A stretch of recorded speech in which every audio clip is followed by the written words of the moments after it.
Hello everyone, welcome to Melvano app and today we are going to discuss about the projectile motion. ठीक है, तो देखो बच्चे, बात ऐसी है कि हमने मोशन इन 2D की थोड़ी बहुत बात की थी, सके मोशन इन 2D होता क्या है। ठीक है, अब हम जो बात करने वाले हैं ये है projectile motion and it is a typical example of 2D motion, जहाँ पे पार्टिकल एक प्लेन में मोशन कर रहा होता है और ये काफ़ी इंपॉर्टेंट सेक्शन है। इससे भी काफ़ी अच्छे अच्छे क्वेश्चन बन जाते हैं, जहाँ पर नीट जेई मेंस में काफ़ी क्वेश्चन इनसे पूछे जाते हैं। ठीक है, तो काफ़ी अच्छा और काफ़ी इंटरेस्टिंग चैप्टर है, इंटरेस्टिंग पार्ट है ये। ठीक है, तो इसको बड़े ध्यान से पढ़ेंगे, मज़ा आएगा। बस चीज़ है, देखो क्या हो रहा है, प्रोजेक्टाइल मोशन। अब देखो ये ऐसा मोशन है जो आपने डेली लाइफ में सभी ने ऑब्जर्व किया है, सभी ने किया है। ठीक है, क्योंकि और कुछ नहीं तो सभी ने क्रिकेट, बास्केटबॉल, फुटबॉल, बैडमिंटन ये सब गेम खेले होंगे और इन सभी गेम में कहीं ना कहीं ये जो मोशन होता है ये इन्वॉल्व होता है। ठीक है, ये मोशन हमेशा इन्वॉल्व मिलेगा। सर कैसे? सर क्रिकेट में 6 मारता है, क्या पाथ होता है? सर ऐसा पाथ होता है। बैडमिंटन खेल रहे हो, शटल को आपकी ऐसे उड़ती हुई जाती है। बेसबॉल खेलते हो, उसमें होम रन मारते हैं, ये आ गया, ये भी ऐसा मोशन है। ठीक है, और भी बहुत सारे मोशन है। फुटबॉल खेल रहे हो, रोनाल्डो ने किक मारी थी बिल्कुल हाफ कोर्ट से डायरेक्ट गोल के अंदर, वो भी कुछ ऐसे ही गई थी, है ना। तो क्या होता है, ये जो सारे मोशन है कहीं ना कहीं सबकी ट्रेजेक्टरी कुछ ऐसी ही दिखती है। स्टार्ट किया यहाँ से, ऐसा उड़ता हुआ कुछ हो जाता है। ठीक है, तो सारे मोशन बड़े कॉमन से हैं और ये जो सारे मोशन है ना, ये सब के सब प्रोजेक्टाइल मोशन होते हैं। पर सर बताएं कैसे, आइडेंटिफाई कैसे करें कि कौन सा प्रोजेक्टाइल होगा, कौन सा नहीं होगा, क्या कंडीशन होगी, क्या अप्रोच होगी, उसके बारे में हम यहाँ बात करेंगे। ठीक है, तो सबसे पहले बात करते हैं कि देखो आपने अभी तक जितने केस देखे सब में होता क्या है कि जो एक्सेलरेशन होता है और जो वेलोसिटी होता है इनके बीच में एंगल या तो 0 होता है या 180 होता है। ये सारे केस आपने अभी तक देखे हैं। सर उसमें क्या होता है, देखो अगर हम जा रहे हैं फॉरवर्ड इस तरफ, ठीक है, मैं जा रहा हूँ +x डायरेक्शन में और मुझ पे एक्सेलरेशन भी इसी डायरेक्शन में, अगर एक्सेलरेशन और वेलोसिटी दोनों सेम डायरेक्शन में है तो क्या होगा, सर वेलोसिटी बढ़ेगी, सेम डायरेक्शन में बढ़ती जाएगी, करेक्ट। लेकिन वहीं अगर वेलोसिटी और एक्सेलरेशन दोनों एक दूसरे के अपोजिट हैं इस तरह से, तो होगा क्या, अब वो एक्सेलरेशन उस वेलोसिटी को अपोज कर रहा होगा तो उसकी स्पीड लगातार कम होती है। ये थी आपकी सारी कहानी 1D की। अब बात करें सर 2D की। सर 2D की बात करेंगे तो इनमें कुछ ना कुछ एंगल हमारे पास निकल के आएगा जो इस केस में निकलता है। अब अगर हमारे पास जो थीटा एंगल है बिटवीन प्रोजेक्टाइल की वेलोसिटी एंड एक्सेलरेशन, अगर इनके बीच में एंगल 0 से 180 के बीच में हो तब ये जो पार्टिकल है प्रोजेक्टाइल मोशन शो करेगा। ठीक है, तो पहली बात कंडीशन क्या चाहिए, कंडीशन फॉर प्रोजेक्टाइल मोशन क्या होगा, angle between acceleration vector and velocity vector is between 0 degree and 180 degree, कि अगर आपका एंगल 0 और 180 के बीच में है तब हमारे पास प्रोजेक्टाइल मोशन देखने को मिलेगा। ठीक, ऐसा कुछ। ठीक, अब ऐसी कुछ कहानी हमारे पास आ रही है। सर जरा डायग्राम में दिखाओ कि कैसे ये एंगल बनने वाला है। तो देखो ये मेरे पास रहा y एक्सिस, ये रहा आपका x एक्सिस, ये x, ये y एक्सिस, पार्टिकल को थ्रो किया वो कुछ ऐसा उड़ता हुआ वहाँ तक गया। ठीक है, इनिशियल वेलोसिटी हमने यहाँ कहीं दी है, suppose u, angle theta. Gravity कहाँ लगती है सर, ग्रेविटी हमेशा वर्टिकली डाउनवर्ड यहाँ लगता है, ये हुआ ग्रेविटी। अब जरा देख के बताओ क्या इनके बीच में ये जो एंगल है वेलोसिटी और g के बीच में, क्या ये एंगल 0 से बड़ा और 180 से छोटा है? अगर एग्जैक्ट वैल्यू बोले तो कितना, 90 प्लस थीटा है। तो ये जो वैल्यू है, ये जो एंगल है, ये 0 से 180 के बीच में है और ये जो मोशन होगा ये बनेगा प्रोजेक्टाइल। सर और दिखाओ, देखो मानो हमने कोई बिल्डिंग ले लिया, एक बिल्डिंग है, यहाँ से आपने किसी प्रोजेक्टाइल को थ्रो किया ऐसे, ठीक है, तो ये कुछ ऐसे जाके ग्राउंड पे गिरेगा। ठीक, इसकी भी इनिशियल वेलोसिटी हॉरिजॉन्टल है, ग्रेविटी वर्टिकली डाउनवर्ड है, इनके बीच में अभी जो एंगल है वो अभी भी 0 से 180 के बीच में, ये भी एक प्रोजेक्टाइल मोशन है। ठीक है, चलो सर उसी बिल्डिंग से पार्टिकल को अब हॉरिजॉन्टल नहीं फेंकना, किसी एंगल पे थ्रो करो। ठीक है, किसी एंगल पे थ्रो करवा देते हैं, ये हो गया, ये था, हमने इसको ऐसे थ्रो कर दिया। ठीक, तो क्या होगा, ये ऐसे पास फॉलो करता हुआ ग्राउंड पे गिरेगा। ठीक, तो हुआ क्या, वेलोसिटी u, ग्रेविटी नीचे, अभी भी इनके बीच में एंगल ये वाला 0 से 180 के बीच में। तो जब जब आपको ये एंगल देखने को मिलेंगे, जब जब ये एंगल देखने को मिलेंगे, ये कंडीशन देखने को मिलेगी, पार्टिकल आपका प्रोजेक्टाइल मोशन करेगा। ठीक है, या फिर सिंपल से एक बात करें, जब आप किसी पार्टिकल को थ्रो करते हो और वो अंडर ग्रेविटी मोशन कर रहा है, तो वो प्रोजेक्टाइल का पार्ट बनेगा। बस इसको वर्टिकली ऊपर नहीं फेंकना है, किसी भी एंगल में फेंको 90 डिग्री को छोड़कर, वर्टिकली ऊपर को छोड़कर किसी भी डायरेक्शन में थ्रो करो, वो सारे के सारे मोशन क्या बनेंगे, प्रोजेक्टाइल मोशन बनेंगे, क्योंकि यहाँ पे ग्रेविटी प्रेजेंट है, उसकी वजह से वो घूम फिर के वापस ग्राउंड पे गिरेगा ही गिरेगा। सो अगर ग्रेविटी नहीं होती ग्रेविटी नहीं होती तो जहां थ्रो कर रहे हो ये बिल्कुल उसी डायरेक्शन में इनफाइनाइट टाइम के लिए चलता रहता, कभी जिंदगी में नहीं रुकता, ठीक है। तो ये सीधा ऐसा जाता, कभी वापस ही नहीं आता। लेकिन ग्रेविटी है तो क्या हो रहा है, थ्रो किया, घूम के वापस ग्राउंड पे गिरता है, ठीक है। तो ये ग्रेविटी की जैसे ये मोशन पॉसिबल हो पा रहा है, ठीक है। तो क्या होगी इसकी डेफिनेशन पढ़ो, when the object is in the flight after being projected और थ्रोन, थ्रो कर रहे हैं, प्रोजेक्ट कर रहे हैं, ठीक है, एक ही बात है, then that object is called the projectile. जिस पार्टिकल को थ्रो कर रहे हो उसको क्या बोलते हैं, प्रोजेक्टाइल। तो कई बार क्वेश्चन में लिखा आता है अ प्रोजेक्टाइल इज थ्रोन, तो कंफ्यूज मत होना, सर टर्म का मतलब क्या है। प्रोजेक्टाइल मतलब जिस पार्टिकल को आप थ्रो कर रहे हो, ठीक। This motion is called the projectile motion, और इस टाइप के मोशन को जो बोलेंगे प्रोजेक्टाइल बोल देंगे। Example, motion of the cricket ball, baseball देख चुके हैं, ठीक है। चलिए आगे बढ़ते हैं, क्या लिखा हुआ है। अब हमने याद हो तो आपको, तब जब हमने मोशन इन 2D की बात की थी तो क्या बोलते हैं कि जब भी आप 2D मोशन के क्वेश्चन को अप्रोच करते हो तो सबसे अच्छा पार्ट क्या है, उसको दो टुकड़ों में तोड़ लिया जाए, एक कंपोनेंट x में किया जाए, एक कंपोनेंट y में किया जाए, ठीक है। तो जब भी ये अप्रोच हमारे पास आएगी, ये जैसे 2D मोशन है, ये भी 2D मोशन ही तो है। अब अगर प्रोजेक्टाइल आपका 2D मोशन है तो इसमें भी आप सेम अप्रोच ही रखोगे। तो क्या करेंगे, इसके भी करेंगे दो कंपोनेंट। सर कैसे, दिखा देते हैं। देखो, मानो ये मेरे पास y एक्सिस है, ये मेरे पास x एक्सिस है, पार्टिकल को आपने थ्रो किया कुछ इस तरह से, ठीक है। इसकी इनिशियल वेलोसिटी यहाँ देते हैं u, किसी एंगल थीटा के साथ। अब अगर देखो 2D मोशन है, 2D का मतलब 1D plus 1D, correct. 2D का मतलब 1 डायमेंशन प्लस 1 डायमेंशन, और हमारे लिए ये बनेगा x एक्सिस, ये बनेगा y एक्सिस, ठीक है। तो हम इसको दो अलग अलग सेक्शन में तोड़ने वाले हैं। तो एक होगा मेरे पास x एक्सिस पार्ट, एक होगा y एक्सिस पार्ट। एक मतलब हॉरिजॉन्टल मोशन, एक होगा वर्टिकल मोशन। दोनों मोशन एक दूसरे से बिल्कुल इंडिपेंडेंट होते हैं, ठीक है। x वाले मोशन में जो कुछ हो रहा है उसको y से कोई फर्क नहीं पड़ेगा, y में जो कुछ हो रहा है उसको x से कोई फर्क नहीं पड़ेगा। दोनों अपने अपने इंडिपेंडेंट मोशन है। अगर कोई एक्सेलरेशन x में आएगा तो वो x वाले मोशन को चेंज करेगा, y में कोई चेंज नहीं आएगा। अगर कोई एक्सेलरेशन y में आता है तो वो y के मोशन को अफेक्ट करेगा, लेकिन x वाले पे उससे कोई भी फर्क नहीं पड़ेगा, ठीक है। तो क्या बात कर रहे हैं, यहाँ देखो, कंपोनेंट किया जाए x और y में, ये रहा वेलोसिटी u, इसका कंपोनेंट चाहिए अलोंग द x एक्सिस। तो ये जो कंपोनेंट होगा कितना, सर u cos थीटा होगा। इसको हम बोलते हैं horizontal velocity, initial horizontal velocity u cos theta, ठीक। सेम तरीके से इसका एक कंपोनेंट आएगा वर्टिकली ऊपर, ठीक, जो आएगा u sin थीटा।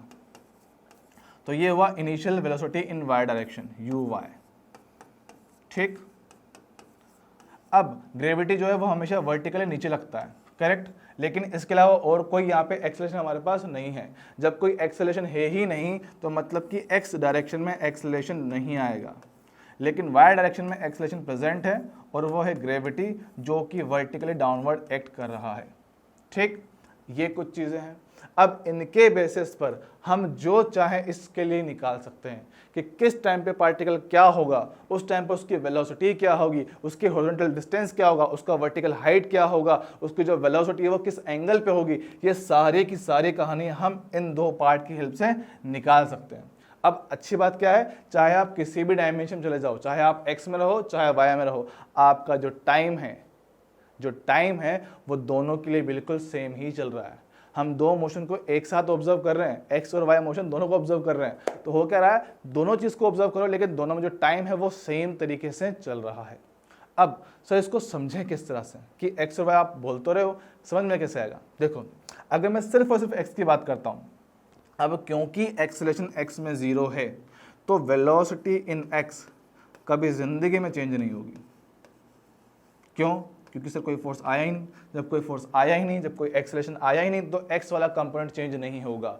मतलब कि थ्रू आउट द मोशन, पूरे मोशन के टाइम में हमारे पास वेलोसिटी का जो x कंपोनेंट है उसमें कोई भी चेंजेस देखने को नहीं मिलेंगे, लेकिन बात की जाए y डायरेक्शन में, y डायरेक्शन में क्या हमारे पास ग्रेविटी है, हाँ सर है। वेलोसिटी कहाँ है, ऊपर है, तो वेलोसिटी पे क्या फ़र्क पड़ेगा। अब ये बात हम बहुत बार कर चुके हैं कि सर अगर वेलोसिटी और एक्सेलरेशन एक दूसरे के अपोजिट हों, वेलोसिटी और एक्सेलरेशन एक दूसरे के अपोजिट हों, तब वेलोसिटी डिक्रीज होता है, करेक्ट। तो अभी दिखाते हैं। मान लो यहाँ पर है एक्स वाले कंपोनेंट में कोई चेंज नहीं, वाई वाला थोड़ा सा कम हो गया, थोड़ा आगे बढ़े एक्स में फिर कोई चेंज नहीं, वाई वाला थोड़ा और कम हो गया, हाईएस्ट पॉइंट पर आए एक्स वाले में तब भी कोई चेंज नहीं, वाई वाला 0 बन गया, क्योंकि लगातार कम हो रहा था। लेकिन सर ग्रेविटी तो अभी भी प्रेजेंट है, ग्रेविटी प्रेजेंट है। अब पार्टिकल यहाँ से थ्रो करो, क्या होगा सर, ग्रेविटी जैसे वो नीचे गिरेगा, यही होगा। तो वही हाल इसके साथ भी होगा। तो ग्रेविटी की जैसे अब इसकी वेलोसिटी डाउनवर्ड डायरेक्शन में बढ़ना स्टार्ट करेगी, लेकिन एक्स में कोई चेंज नहीं आएगा। वाई वाला बढ़ाया, एक्स में कोई चेंज नहीं, वाई वाला और बढ़ा, एक्स में कोई चेंज नहीं, और आते आते फाइनल उसी पॉइंट पर सेम वेलोसिटी वापस अचीव कर चुका होता है। तो मेरे पास जो फाइनल वेलोसिटी है वाई डायरेक्शन में सेम इनिशियल वाली के बराबर ही आ जाती है, और ये आ गया मेरे पास रिजल्टेंट वेलोसिटी v। ठीक, तो ऐसी कुछ कहानी देखने को मिलेगी। ठीक, अब हो क्या रहा है कि जब हम जा रहे हैं इस तरह से, तो अब आप इसको दो चीज़ों में देखो। एक्स वाला कंपोनेंट हमेशा सेम था, उसमें कोई भी चेंजेस नहीं आए थे। तो मान लेते हैं कि सर यहाँ से यहाँ पहुँचने में जो इसको टाइम लगा होगा वो कैपिटल T लगा होगा। ठीक है, इसको हम बोलते हैं टाइम ऑफ फ्लाइट। अब through out the motion x वाले मोशन में कोई चेंज नहीं आया था, तो वो क्या है, वो सिंपल आपको एक ऐसा मोशन दिखाएगा इस तरह से। अगर नाम दे दिया जाए, इसको बोलते हैं origin O, final point A। ठीक, तो O से लेकर A तक बिल्कुल हॉरिजॉन्टल मोशन हुआ है इन एक्स डायरेक्शन। ठीक है, चलो वहीं बात करते हैं वाई में। तो वाई में क्या हुआ सर, पहले पार्टिकल ऊपर गया जिसकी स्पीड लगातार कम हो रही थी, जब वो हाईएस्ट पॉइंट पे पहुंचा तो स्पीड कम हुई, 0 हो गई, फिर घूम के वापस नीचे आया। तो ऐसा मोशन कुछ हुआ है वाई डायरेक्शन में। ये वाई की कहानी है, ये एक्स की कहानी है। ठीक है, तो बेसिकली वाई में ऊपर गई नीचे आए, ये सिर्फ आगे जा रहा है। जब दोनों को कंबाइन करोगे, देखो आगे जा रहे हो, इसमें सिर्फ ऊपर से नीचे, जब दोनों कंबाइन कर दिया जाता तो आपको ये कहानी देखने को मिलती है। ठीक है, ऐसा कुछ। तो ये दोनों मोशन साइमल्टेनियसली साथ साथ हो रहे हैं, दोनों के लिए टाइम जो है वो सेम तरीके से फ्लो कर रहा है। ठीक है, तो स्क्रीन पॉज करो और इन चीज़ों को लिख लो, और याद रखना ux मतलब u cos थीटा, uy मतलब u sin थीटा, ax 0 है, ay ग्रेविटी g के बराबर है वर्टिकली डाउनवर्ड। ठीक है, स्क्रीन पॉज करो और छाप दो। चलो अब क्या बोल रहे हैं, इन्होंने यही चीज़ बोली जो हमने अभी करा है। क्या बोला हुआ है, पढ़ देते हैं एक बार। One component is along a horizontal direction without any acceleration, मतलब कि एक्स वाला कंपोनेंट, ठीक है, and other along the vertical direction due to the force of gravity. अब दो मोशन इसने बोला है, एक एक्स में जहाँ पे कोई फोर्स नहीं है, एक हुआ है वर्टिकल में जो ग्रेविटी के अगेंस्ट या ग्रेविटी की वजह से मोशन हो रहा है। ठीक है, अब इसमें क्या होता है, एक अजम्पशन हम अज्यूम करते हैं कि सर जो हवा में है, जो हमारे पास जो एयर है, क्या वो उस पार्टिकल के मोशन को अपोज कर रहा होगा? बिल्कुल करता है। लेकिन क्या होता है, देखो अब इतना कैलकुलेशन हमारे लिए पॉसिबल नहीं होता है। तो जब हम यहाँ चीज़ें पढ़ते हैं तो हम इतना अज्यूम कर लेते हैं कि एयर का जो रेजिस्टेंस है वो नेग्लिजिबल है, उसको आप 0 अज्यूम करोगे। ठीक है, तो हमारे लिए पिक्चर में सिर्फ और सिर्फ ग्रेविटी है, उसके अलावा किसी की बात नहीं करना है, जब तक वो क्वेश्चन में खुद मेंशन ना कर दे। ठीक है, चलिए आगे बढ़ाया जाए।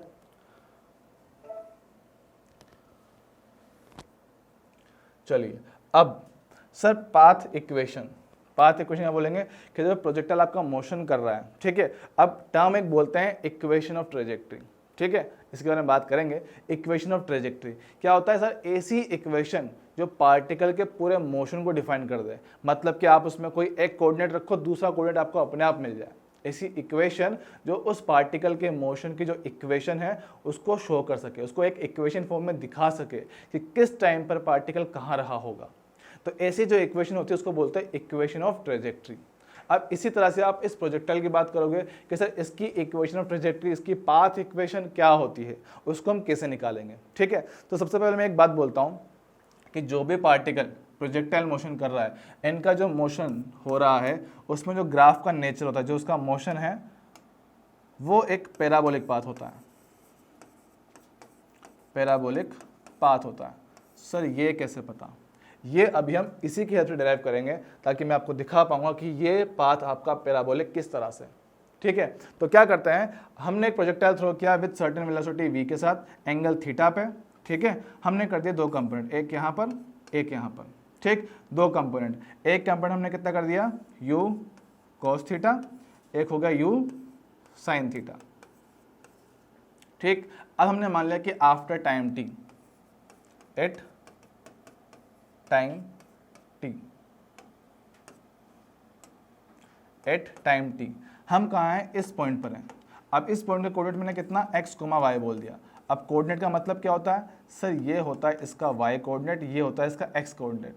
मतलब कि यहाँ से लेकर यहाँ तक की जो डिस्टेंस है ये वाली, इसको आप x बोलते हो, और ये क्या होता है, ये y होता है।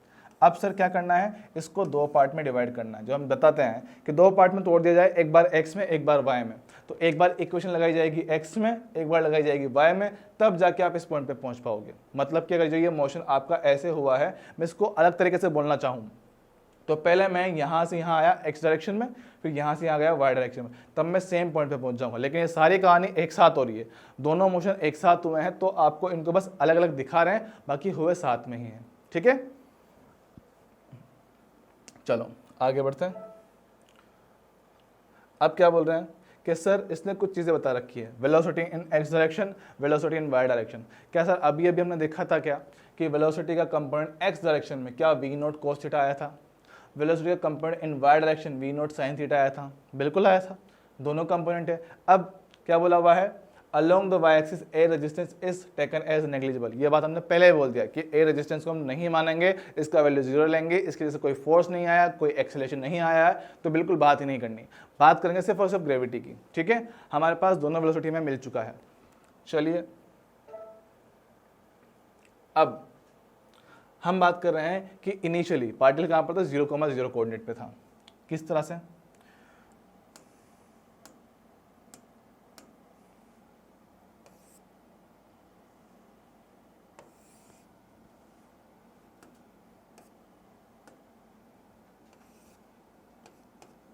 This is y axis, this is x axis, particle को हमने थ्रो किया है,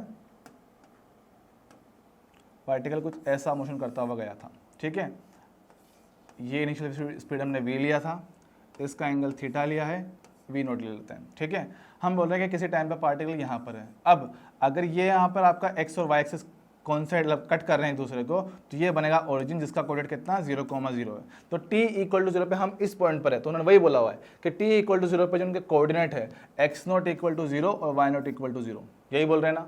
ठीक है, फिर क्या बोल रहे हैं कि सर किसी टाइम t पर बात की जाए, हमने बात की सर टाइम t पे हम यहाँ पर हैं। अब फिलहाल हम बात कर रहे हैं किस पे, x के बारे में। ठीक, x के बारे में बात कर रहे हैं। सर x में आपकी जो इनिशियल स्पीड है v नॉट इन x डायरेक्शन, क्या सर ये v नॉट cos थीटा आया था क्या, हाँ सर। सर क्या ये वैल्यू कांस्टेंट है क्या, बिल्कुल है। अब अगर ये वैल्यू कांस्टेंट है तो हम सिंपल बोल सकते हैं ना कि speed equals to distance upon time, बोला जा सकता है। अब क्योंकि ये बात कर रहा हूँ x डायरेक्शन में, तो सारी की सारी टर्म्स कहाँ पर आएंगी, x में आएंगी। तो वेलोसिटी या फिर स्पीड बोल रहे हैं, स्पीड इन x डायरेक्शन, क्या सर ये v नॉट cos थीटा है क्या, हाँ सर है। Distance covered in x direction is given bye x in time t। तो हम क्या बोले सर, मैं x कोऑर्डिनेट चाहिए, तो x कोऑर्डिनेट क्या होगा, क्रॉस मल्टीप्लाई करेंगे, v naught cos theta speed into time t। ये किसी भी गिवन टाइम t पर आपको x कोऑर्डिनेट निकाल के दे देगा। ठीक है, जस्ट हमें टाइम का वैल्यू पुट करना है, इस हॉरिजॉन्टल वेलोसिटी पता होना चाहिए, तो ये हमारे पास ये आंसर आ जाएगा। या फिर मैं इसको डायरेक्टली ऐसे लिख सकता हूँ, वेलोसिटी इन x डायरेक्शन, रुको,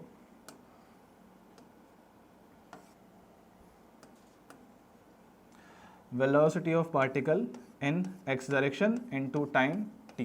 कई बार इसको ऐसे भी लिखा जाता है। ठीक है, तो दोनों ही फॉर्मेट याद रखने पड़ेंगे। चलो आगे बढ़ते हैं। ये तो हमने बात किया x डायरेक्शन में, अब बात करते हैं सर y डायरेक्शन में। क्या हुआ, y की बात कर रहे हैं, सेम कहानी बात करेंगे फिर से, ऐसे कुछ गए थे। ठीक है, ये वेलोसिटी हमारे पास कितना हमने v नोट लिया हुआ है, ये एंगल थीटा है। ठीक, ये कंपोनेंट y वाला मेरे पास कितना v नोट साइन थीटा आया था। ठीक है, अब क्या बात कर रहे हैं sir, initial velocity y direction में v naught in y direction कितना sir, v naught sine theta है, और ये वेलोसिटी वर्टिकली ऊपर है। ठीक, और जो एक्सेलरेशन इन y डायरेक्शन है वो बराबर है ग्रेविटी के, और ये वैल्यू वर्टिकली डाउनवर्ड है। ठीक है, अब ये समझना बहुत इंपॉर्टेंट है कि हमारे पास यहाँ पे वेक्टर क्वांटिटीज़ है, तो साइन कि बहुत ज़्यादा इंपॉर्टेंस है, साइन प्लस आएगा माइनस आएगा, इसके बेस पर आपका आंसर बहुत ज़्यादा डिपेंड करता है। तो जब भी क्वेश्चन स्टार्ट करो सबसे पहले एक कोऑर्डिनेट सिस्टम अज्यूम कर लो कि सर हमारा सिंपल कोऑर्डिनेट सिस्टम यही होता है, इसको हम प्लस एक्स लेंगे, इसको हम प्लस वाई लेंगे, इनके अलावा जो डायरेक्शन आएगी वो अपने आप माइनस चली जाएगी। ठीक, तो उसके अकॉर्डिंग इनिशियल वेलोसिटी प्लस में आ रही है क्योंकि वो ऊपर है, एक्सेलरेशन आपका डाउनवर्ड आ रहा है तो माइनस साइन लेंगे क्योंकि ये वर्टिकली डाउनवर्ड था। ठीक, मतलब कि ये बॉडी को रिटार्ड कर रहा है। ठीक, अब क्या ये जो एक्सेलरेशन है इसका वैल्यू कांस्टेंट है क्या? हाँ सर है। तो जब एक्सेलरेशन कांस्टेंट होता है तो आप इक्वेशन ऑफ मोशन का यूज कर सकते हो। अब हमें निकालना कैसा, किसी टाइम टी पर इसका जो वाई कोऑर्डिनेट है ना, ये वाई कोऑर्डिनेट ये कितना होगा, मतलब कि इनडायरेक्टली वर्टिकल डायरेक्शन में कितना डिस्प्लेसमेंट हुआ है वो निकालना है। तो डिस्प्लेसमेंट की बात कर रहे हैं तो सर डिस्प्लेसमेंट वाई निकालना है। तो ऐसी इक्वेशन जिसमें ये तीनों टर्म्स आती हो सर, आती है s equal to U T plus half A T square. ठीक है, लेकिन बात कर रहे हैं वाई डायरेक्शन में तो सारे की सारी टर्म वाई में आएंगी। डिस्प्लेसमेंट इन वाई डायरेक्शन, हमने इसको स्मॉल वाई बोला है। Velocity in Y direction, initial velocity कितना आया था sir, V naught sine theta आया है, ये आया है। टाइम टी की बात करें, टाइम टी रख दिया। एक्सेलरेशन आपका नेगेटिव है माइनस साइन, तो हाफ जी टी स्क्वायर। ठीक, ये इक्वेशन नंबर 2 बन गई मेरे लिए। ठीक है, क्या देखो यही इक्वेशन है क्या, सेम देख पा रहे हो, ये सेम इक्वेशन हमारे पास। तो हो क्या रहा है, अब हमारे पास दो इक्वेशन है, एक है y में एक है x में। ये कितना आया था, v naught cos theta into time t, ये इक्वेशन नंबर 1 आया था। अब देख पा रहे हो हमारे पास सेम टाइम पर दोनों के कोऑर्डिनेट पता है, x में कहाँ पर है और y में कहाँ पर, दोनों कोऑर्डिनेट मुझे पता है। अब बात कर रहे थे सिर्फ पाथ इक्वेशन कैसे निकालें हैं, हमारे पास x कोऑर्डिनेट भी है y कोऑर्डिनेट भी है, लेकिन हमें इक्वेशन ऐसी चाहिए जिसमें सिर्फ और सिर्फ y और x है, उसके अलावा और कोई वेरिएबल नहीं हो, उसके अलावा और कोई वेरिएबल नहीं हो। तो क्या करेंगे, इसमें यूज करते हैं एलिमिनेशन मेथड। क्या करेंगे, एलिमिनेशन। तो क्या करते हैं, जो आपका थर्ड वेरिएबल है या फिर जो भी कोई अलग वेरिएबल है उसको हटाना है। यहाँ पे वेरिएबल क्या है सर, टाइम है, एक्स वेरी कर रहा है, वाई वेरी कर रहा है, टाइम वेरी कर रहा है, टाइम को मुझे हटाना है। मुझे ऐसी इक्वेशन चाहिए जिसमें सिर्फ और सिर्फ एक्स और वाई हो, टाइम नहीं हो। ठीक, तो क्या करेंगे सर, टाइम का वैल्यू यहां से उठा के इसमें डाल दो, टाइम का वैल्यू यहां से निकाल के इसमें डाल देते हैं, तो यही करेंगे। तो यहां से टाइम t का वैल्यू क्या हमारे पास x divided bye v naught cos theta होने वाला है, और इस वैल्यू को आप पुट करने वाले हो इस इक्वेशन में। ठीक है, चलो शुरू करते हैं। ये रहा हमारे पास इक्वेशन। तो t का वैल्यू हमने निकाला, उसको उठा के लाओगे इसमें और यहाँ पुट करोगे। ठीक है, अब सर कैसे हुआ, ये सारी कहानी आई किस तरह से, देखना। हमारे पास y में जो इक्वेशन था वो कुछ ऐसा था, v naught sine theta time T minus half G time T square. ठीक, और टाइम t का वैल्यू हमने इक्वेशन 1 से कुछ ये निकाला है, x divided by V naught cos theta. ठीक है, इस वैल्यू को डालेंगे इसके अंदर, तो यहाँ से y coordinate y equal to V naught sine theta time t का value x divided by V naught cos theta minus half G time t का स्क्वायर, मतलब कि X square divided by V naught sine theta square. ऐसा कुछ हमारे पास term बचा हुआ है। ठीक, अब देखो क्या मैं यहाँ से वी नॉट से वी नॉट कट कर सकता हूँ, साइन अपॉन कोस का टेन थीटा होता है, तो ये इक्वेशन कुछ ऐसे दिखने वाली है, X tan theta minus G X square divided by 2 into V naught square into sine square theta. ऐसे कुछ इक्वेशन मेरे पास आने वाली है। तो ये जो इक्वेशन है ये किसकी है, equation of trajectory for the projectile. जो प्रोजेक्टाइल मोशन हो रहा है उसके लिए इक्वेशन कुछ ऐसे दिखेगी। तो स्क्रीन पॉज करो, ये पूरा लिख लो। ठीक है, चलो अब यही कहानी हमने यहाँ पर दिखा दिया डिटेल में। ये मेरे पास कुछ फाइनल इक्वेशन निकल के आई है, एक मिनट रुको। अच्छा ठीक है, एक मुझसे यहाँ पर गड़बड़ हो गई थी, हमने जब लास्ट में वैल्यू रखा था टी का, वहाँ पे मैंने गलती से वी नॉट साइन थीटा कर दिया था, उसको वी नॉट कॉस कर देना। ठीक है, बाकी पूरी कहानी से में कुछ अलग नहीं है। तो जो मेरे पास फाइनल इक्वेशन कुछ ऐसी आई थी मेरे पास, दोबारा दिखा देता हूँ। यहाँ पे हमने वी नॉट से वी नॉट कट किया था, तो यहाँ पे एक्स टेन थीटा बचा हुआ था माइनस जी एक्स स्क्वायर था, मैंने यहाँ पे गलती से साइन लिख दिया था, तो वो कितना हो जाएगा 2 वी नॉट स्क्वायर, साइन लिखा था उसको कोस कर देना, ये कितना कोस स्क्वायर थीटा हो जाएगा। बाकी सब कुछ सेम है। ठीक है, चलो अब हम बात कर रहे हैं यहाँ पर, तो ये मेरे पास कुछ फाइनल इक्वेशन निकल के आ रहा है, ठीक है। ये है हमारे पास इक्वेशन ऑफ ट्रेजेक्ट्री, जिसमें सिर्फ हमारे पास वेरिएबल हमारा x और y है, बाकी सब टर्म्स कांस्टेंट है। सर थीटा चेंज नहीं होगा, थीटा चेंज होगा, लेकिन हमने जो थीटा बात कर रहे हैं, थीटा क्या है, एंगल ऑफ प्रोजेक्शन, किस एंगल पे आपने ऑब्जेक्ट को थ्रो किया था, इनिशियल एंगल, और वो आपके थ्रो करने पे फिक्स हो जाता है। जैसे आप ऑब्जेक्ट को थ्रो करते हो वो आपका फिक्स हो गया कि आपने किस एंगल से थ्रो किया है। तो किसी भी थ्रोन पार्टिकल के लिए थीटा मेरे पास कांस्टेंट है, जी कांस्टेंट है, जो चीज वेरी करेगी वो y और x होगा, ठीक है। अब देखो, हमने शुरुआत में एक बात कही थी कि सर ये जो पाथ मोशन हो रहा है, इस पाथ को हम पैराबोलिक बोल रहे हैं। सर क्यों बोल रहे हैं, देखो क्या ये टर्म एक कांस्टेंट है क्या, हाँ सर। क्या ये वाले टर्म एक कांस्टेंट है क्या, ये वाला पूरा कांस्टेंट है। मान लो कि मैं इसको a बोल देता हूँ, इस टर्म को b बोल देता हूँ, तो ये इक्वेशन कुछ ऐसा दिखेगा, y equal to ax plus bx square, और ये जो इक्वेशन होता है ये एक पैराबोलिक इक्वेशन होता है, पैराबोलिक पाथ को रिप्रेजेंट करता है, ठीक है। तो ये इक्वेशन किसके लिए आया, पैराबोलिक के निकल के आया है, ठीक है। तो देखो यही कहानी हमने यहाँ पे आगे दिखा रखा है, ये देखो हमारे पास फॉर्मेट कुछ ऐसा दिख रहा है, y equal to ax plus bx square, इसलिए हम इसको बोलते हैं कि सर ये एक पैराबोलिक इक्वेशन को रिप्रेजेंट कर रहा होता है। तो हर प्रोजेक्टाइल एक इनडायरेक्टली पैराबोलिक पाथ में मोशन कर रहा होता है, ठीक है। चलिए आगे बढ़ाया जाए।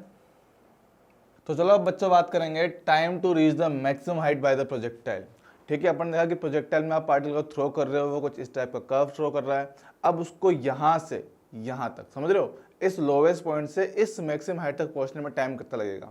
अब इस पे आगे बढ़ने से पहले एक चीज़ आता है, देखो हमने एक नॉर्मल से केस देखे होंगे जहाँ पर क्या होता है कि मान लो आप किसी पार्टिकल को थ्रो कर रहे हो वर्टिकली ऊपर, समझना, वर्टिकली ऊपर थ्रो कर रहे हैं इस पार्टिकल को विथ सर्टेन स्पीड u के साथ, तो क्या होगा, पहले ऊपर जाएगा, स्पीड कम होगा और फाइनली जीरो के वापस नीचे आएगा।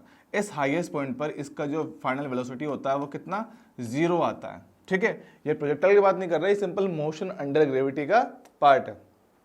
तो इसमें क्या हो रहा है, ग्रेविटी आपकी नीचे एक्ट कर रहे हैं, अब वेलोसिटी ऊपर, एक्सेलरेशन नीचे, तो होगा क्या सर, इसकी जो स्पीड है वो इस एक्सेलरेशन की वजह से लगातार कम होगी, कम होते होते होते होते लास्ट में जीरो होगी। अब ग्रेविटी वहां तो है ही सही, वेलोसिटी जीरो हुआ है, तो क्या होगा, डाउनवर्ड डायरेक्शन में ये इंक्रीज करना स्टार्ट करेगा, करेक्ट, और फाइनली वापस उतना ही स्पीड अचीव कर लेगा जिस स्पीड के साथ वो गया था। याद रखना, हम यहाँ पे एयर रेजिस्टेंस को बिल्कुल नेग्लेक्ट कर रहे हैं, उसकी बात नहीं कर रहे हैं, ठीक है। चलो अब ऐसा कुछ कहानी हुई। अब होता क्या है इन केसेस में, मानो कि आपका स्टार्टिंग पॉइंट, ये हाईएस्ट पॉइंट, ये पॉइंट सी। अब मैं बोलूँ कि सर जितना टाइम इसको ऊपर जाने में लगता है ना, उतना ही टाइम नीचे आने में लगता है। जितना टाइम ऊपर जाने का, जितना टाइम ऊपर जाने का उतना ही टाइम नीचे आने में लगता है, ठीक। तो टाइम हमारे पास सेम लग रहा है। अब यही कुछ कहानी इसके साथ भी हो रही है, पर सर इसका पाथ डिफरेंट है। बिल्कुल सही बात है, पाथ डिफरेंट है, लेकिन वर्टिकल डायरेक्शन जो इसका मोशन है बिल्कुल सिमिलर है। यहाँ से थ्रो किया पार्टिकल को कुछ इस तरह से, कुछ इनिशियल स्पीड हमारे पास कितना v नोट रहा था, इसका एंगल हमने यहाँ पे थीटा माना था। अब देखो यहाँ पे जो वर्टिकल वेलोसिटी कितना v नोट साइन थीटा हो गया।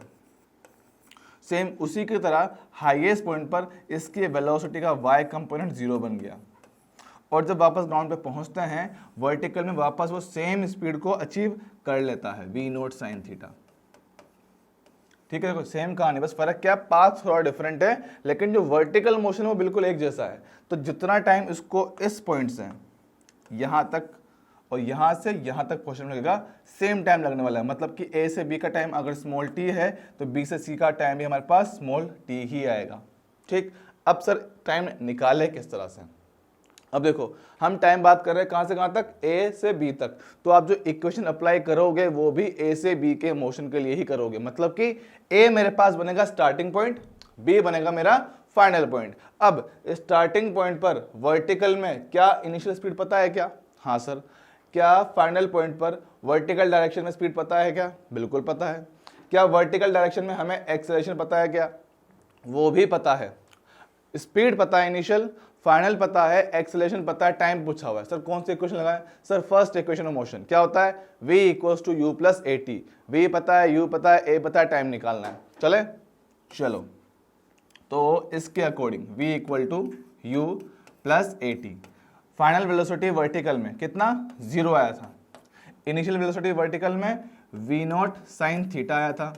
अब क्योंकि ग्रेविटी लग रही है वेलोसिटी के अपोजिट तो माइनस साइन लेना पड़ेगा, टाइम t आएगा। तो यहाँ से टाइम t कितना है मेरे पास V0 sine theta divided by g। ये वो टाइम है जो पार्टिकल लेगा ग्राउंड से मैक्सिमम हाइट तक पहुंचने में या मैक्सिमम हाइट से ग्राउंड तक पहुंचने में। तो ये फॉर्मूला हमारे पास डायरेक्टली याद रखना है। ठीक, इस चीज को नोट कर लें स्क्रीन पॉज करके। चलिए आगे बढ़ते हैं। देखो ये टाइम निकाला हमने t equals to V0 sine theta divided by g। ये टाइम है A टू B और B टू C, मतलब कि ग्राउंड से लेकर मैक्सिमम हाइट तक, मैक्सिमम हाइट से लेकर ग्राउंड तक, दोनों ही केस में टाइम मेरे पास सेम ही आएगा। ठीक है, चलो क्या लिखा हुआ आगे। So this is the equation for the time required to reach the maximum height by the projectile. ठीक है, आगे बढ़ते हैं। अब क्या टर्म पूछा हुआ, total time of flight of the projectile. Sir time of flight क्या होता है, टाइम ऑफ फ्लाइट वो होता है कि जहां से मोशन स्टार्ट हुआ था और जहां मोशन आपका खत्म हुआ है इसमें टोटल कितना टाइम लगा है उसको आप बोलोगे टाइम ऑफ फ्लाइट। या फिर बोले जितने टाइम के लिए वो हवा में रहा है, जितने टाइम के लिए उसने हवा में फ्लाइट रखा है उस चीज को आप बोलोगे टाइम ऑफ फ्लाइट। तो सर टी टाइम जाने का था और टी टाइम वापस आने का, तो टोटल टाइम के दोनों समेशन होना चाहिए, बिल्कुल होना चाहिए। तो हम क्या बोल रहे हैं कि सर टोटल टाइम जो है टी ए से बी जाने का प्लस टी बी से सी वापस आने का। तो सर दोनों का वैल्यू हमारे पास सेम आया था, बिल्कुल आया था। ये टी एफ टी ए था, कितना सर 2t हो गया, और एक t का वैल्यू हमने सर कितना लिखा है V0 sine theta divided by g। तो ये मेरे पास टाइम ऑफ फ्लाइट का फॉर्मूला निकल के आता है जो मुझे डायरेक्टली याद रखना है। ये फॉर्मूला याद रखना है। देखो मैं हर फॉर्मूला के लिए नहीं बोल रहा हूँ याद करने के लिए, लेकिन कुछ फॉर्मूले जो हमें याद रखने पड़ेंगे। ये फॉर्मूला याद रखना है। एक इसी को थोड़ा अलग फॉर्मेट में दिखाएं तो ये क्या है हमारे पास वेलोसिटी का y कंपोनेंट है, तो 2vy डिवाइडेड बाय g। ठीक, ये vy यहाँ पे हम जो बोल रहे हैं ये इनिशियल स्पीड के बारे में बात कर रहे हैं।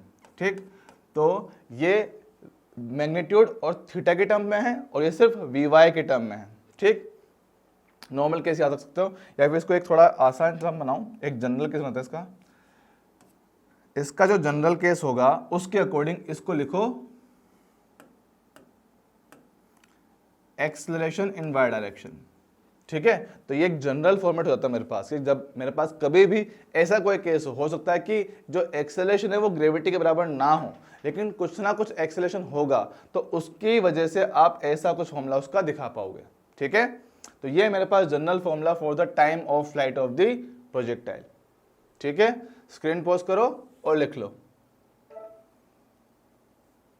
चलिए देखिए ये लिखा हुआ हमने, total time taken by the body 2v0 sin theta upon g। चलिए नेक्स्ट है हमारे पास maximum height reached by the particle. किसी हमने पार्टिकल थ्रो किया, उसकी हाइट लगातार बढ़ रहा था, बढ़ते बढ़ते बढ़ते बढ़ते एक पॉइंट आया जहां पे मैक्सिमम बन गया। करेक्ट, मैक्सिमम कहां पर, जहां पर उसकी वेलोसिटी का वर्टिकल कंपोनेंट 0 बना था। सही है कि नहीं है? तो ऐसे आया, हाइट बढ़ रहा है, बढ़ते बढ़ते मैक्सिमम हुआ। अब क्या हो रहा है सर, ग्रेविटी की वजह से वापस नीचे आ रहा है, तो नीचे आने लगा, मतलब कि हाइट कम हो रहा है। तो वो पॉइंट कहां पर था जहां पर मैक्सिमम हाइट था, जहां पर आपकी वेलोसिटी का y कंपोनेंट 0 बना था। सही बोल रहे हैं? तो क्या होगा कि सर इसकी कंडीशन कुछ इस तरह से है, हम इस तरह गए थे, v0 के साथ थ्रो किया था एंगल थीटा पे और मैक्सिमम हाइट आपको यहां कहीं मिल रहा है जिसको आप h बोलोगे। ठीक, और ये पॉइंट वो है जहां पर वेलोसिटी का y कंपोनेंट 0 बन जा रहा है। करेक्ट है क्या? अब देखो इनिशियल में y कंपोनेंट कितना था सर, v0 साइन थीटा था। ठीक, तो सर इनिशियल स्पीड पता है, फाइनल पता है, ग्रेविटी g पता है और मुझे ये हाइट निकालना है। हाइट बोलो तो इनडायरेक्टली सर डिस्प्लेसमेंट पता है। ठीक है, तो मुझे क्या निकालना है सर, ये हाइट ही निकालना है, ये डिस्प्लेसमेंट फाइंड करना है। तो ऐसा इक्वेशन जिसमें इनिशियल स्पीड हो, फाइनल स्पीड हो, एक्सेलरेशन हो, डिस्प्लेसमेंट हो, कौन सी इक्वेशन होगी sir, third equation of motion होगी, जो क्या बोलता है sir v² = u² + 2as। Correct, तो final velocity in Y direction 0, initial velocity in Y direction v naught sine theta square. अब क्योंकि ग्रेविटी लग रही है डाउनवर्ड तो 2 इसको लेंगे माइनस साइन और जो डिस्प्लेसमेंट बन जाए कैपिटल H के बराबर, चलेगा। इस टर्म को लेके आते हैं इस तरफ, तो ये क्या हुआ V naught square sine square theta equal to 2GH, चलेगा। H निकालना तो इस टर्म को इस तरफ ले आओ, तो H का value V naught square sine square theta divided by 2G। तो ये मेरे पास फॉर्मूला निकल के आता है for maximum height achieved by the projectile during the projection, during the motion, ठीक है। तो जब वो मोशन कर रहा था ड्यूरिंग द मोशन, उसने जो मैक्सिमम हाइट अचीव किया था, मैक्सिमम हाइट अचीव किया था, वो आप इस फॉर्मूला से दोगे। बस ये याद रखना, ये for a given projection angle, कि हमें पता है पहले से कि किस एंगल पे थ्रो कर रहे हैं, किसी सर्टेन एंगल के लिए जो वो मैक्सिमम हाइट अचीव करेगा, ये वो फॉर्मूला है, ठीक। इसको भी हम Vy या Vx के टर्म में रिप्रेजेंट कर सकते हैं। देखो क्या ये सिंपल मेरे पास क्या ये जो टर्म था वी नॉट साइन थीटा, क्या ये हमारे पास सिंपल Vy था क्या? तो इसकी ही टर्म में अगर आप इसको रिप्रेजेंट करना चाहें तो जो हाइट का फॉर्मूला H क्या हो जाएगा Vy square divided by 2 into AY, इस तरह से ये फॉर्मूला आपके पास बन जाएगा। तो दोनों ही फॉर्मूला बहुत इंपॉर्टेंट है, डायरेक्टली याद रखना है, क्योंकि कई बार क्वेश्चन आंसर डायरेक्टली पूछ लिया जाता है, ठीक है। तो दोनों ही फॉर्मूला इंपॉर्टेंट है, एक सिंपल उसके मैग्नीट्यूड और थीटा के टर्म में, दूसरा y कंपोनेंट के टर्म में, Vy और AY के टर्म में, ठीक है। बहुत इंपॉर्टेंट है, बहुत ही ज़्यादा इंपॉर्टेंट है, क्योंकि आगे जाके इनके बारे में कुछ बात करूंगा। और हाँ, एक चीज़ और दिमाग में बैठा लेना कि सर ये जो बात कर रहे हैं ना, फॉर अ गिवन एंगल की बात कर रहा हूँ, कि एक फिक्स एंगल है जिस पे मैं थ्रो कर रहा हूँ। मतलब कि मैंने बोल दिया है कि मैंने पार्टिकल को थ्रो किया है 30 की स्पीड से 60 डिग्री एंगल पर, पहले मेंशन कर रहा हूँ 60 डिग्री एंगल पर। तो जब पार्टिकल को 60 डिग्री एंगल पे थ्रो किया, तब वो मैक्सिमम हाइट कितना अचीव कर रहा है, ठीक है। तो स्क्रीन पॉज करो और लिख दो। चलो आगे बढ़ते हैं। तो हमारे पास एक्सेलरेशन क्वेश्चन निकल के आया था, H maximum V naught sine theta upon 2G, ठीक है, अपॉन, तो हमारे पास ये कुछ फॉर्मूला निकल गया। हाँ, ये कर सकते हो कि फिलहाल आप उसको सिर्फ H लिख लो, मैक्सिमम हाइट अचीव, ताकि कंफ्यूजन ना हो आगे जाके। बाकी होगा ये H मैक्सिमम, किसी भी गिवन प्रोजेक्शन के लिए मैक्सिमम हाइट जो अचीव करेंगे वो मेरे पास यही आएगा। इसको अगर Vy के टर्म में लिखना चाहें तो कितना, Vy square divided by 2AY, ठीक है। तो ये फॉर्मेट भी अच्छी तरह इसको याद रखना है, ठीक है। चलिए आगे बढ़ते हैं। नेक्स्ट हमारे पास horizontal range of the projectile. Sir range का मतलब, देखो क्या हमने पार्टिकल थ्रो किया, सर यहां से उड़ता हुआ यहां पर आया था, करेक्ट। तो सर हमने इसके टाइम की बात कर ली, इसकी मैक्सिमम हाइट की बात कर ली। सर ये आगे कितना गया, एक्स डायरेक्शन में, ग्राउंड पे ये कितना आगे तक पहुंचा, उसको बोलते हो हॉरिजॉन्टल रेंज। जहां से स्टार्ट किया था और जहां खत्म किया, उनके बीच में जो हॉरिजॉन्टल डिस्टेंस आएगा ना, उसको बोलते हैं रेंज। अब सर रेंज कैसे निकालें? सबसे पहले तो ये कंफर्म करो कि सर ये जो मोशन हम हो रहा है, जिसकी हम बात करने वाले हैं अब, क्योंकि बात कर रहे हैं हॉरिजॉन्टल में, तो कंपोनेंट भी लूंगा हॉरिजॉन्टल वाला ही, इस तरह से यहां से स्टार्ट किया था, यहां पहुंच रहे हैं। अब सर हम हमेशा बोलते आए हैं कि क्योंकि एक्सलेशन एक्स डायरेक्शन में 0 होता है, तो जो एक्स कंपोनेंट है वेलोसिटी का v naught cos theta, x component of velocity is constant, इसमें कोई भी चेंजेस नहीं आएंगे। तो मैं क्या सिंपल बोल सकता हूं क्या, sir speed equals to distance upon time, ठीक, सिंपल ये बात कर रहे हैं। अब स्पीड की बात करें, सर स्पीड कितना है, sir v naught cos theta है। सर डिस्टेंस जो मुझे निकालना है, जिसको मैं रेंज बोल रहा हूँ, कहाँ से कहाँ तक, सर यहाँ से लेकर यहाँ तक की डिस्टेंस जो है उसको हम r बोल रहे हैं, ठीक। अब मुझे रेंज r निकालना है, ठीक है। टाइम की बात करें, सर A से B पहुंचने में जो टाइम लगा था उसको हमने टाइम ऑफ फ्लाइट T बोला था, याद है क्या? A से B तक पहुंचने में जो टाइम लगने वाला है उसको आप टाइम ऑफ फ्लाइट बोल रहे हो, ठीक है। तो उतना ही टाइम इसको भी लगने वाला है। तो इसके according range R is equals to कितना, V naught cos theta into time of flight. Sir time of flight का फॉर्मूला कितना आया था मेरे पास, 2v0 sine theta divided by g आया था, करेक्ट।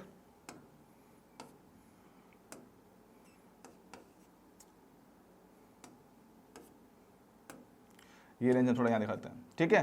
तो ऐसा कुछ फॉर्मूला आया था। अब जरा देखो सर v0 इंटू v0, क्या सर v0 का स्क्वायर बनता है, करेक्ट है।